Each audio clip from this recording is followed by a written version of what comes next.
what fraction of the pollution that's in the area is due to Tonawanda coke. People who live near Tonawanda Coke still had questions after hearing the results of a soil study. Scientists from UB and SUNY Fredonia offered neighbors some answers tonight. News 4's Shannon Smith was at the meeting. She tells us what researchers found. Shannon? Well, to be clear, Don and Jackie, this study was to look at the soil in areas near the Tonawanda Coke plant. This wasn't to study any possible health effects. Scientists at UB and SUNY Fredonia say this was also done to look at the history of that soil and whether any chemicals found came specifically from Tonawanda Coke or somewhere else. Is it safe to garden? Is it safe to eat the vegetables and fruits in my garden? Are my children safe to play in the play areas? Just some of the concerns for some people who live near the Tonawanda Coke plant. They're now learning the results of a soil study ordered by a judge after the company was convicted of violating the Clean Air Act in 2013.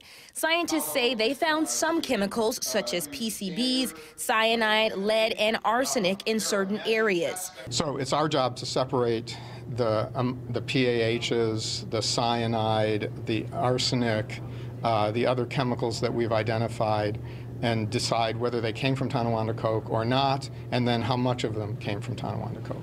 One of the scientists, Joe Gardella, says there were higher levels of those chemicals in 3 areas: part of the town of Tonawanda east of the plant, an area in the city of Tonawanda northeast of the plant, and the area west of the plant in Grand Island. But he says people shouldn't be alarmed because any areas of concern have already been dealt with. The arsenic that we saw on Grand Island, we immediately reported it to the school district, and they publicly released it and hired consultants to help them with the cleanup.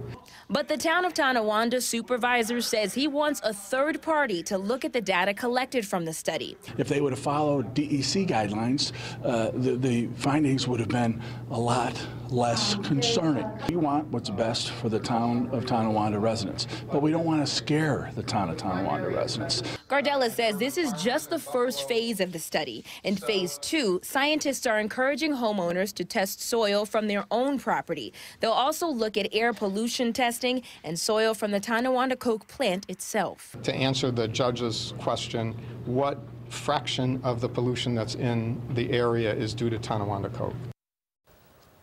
UB says it plans to finish phase 2 of this study by August. Now, back in November, the EPA said it would continue its work testing and studying the plant. I reached out to the EPA today to see where things stand, but their offices are closed because of the government shutdown. Shannon Smith, News 4.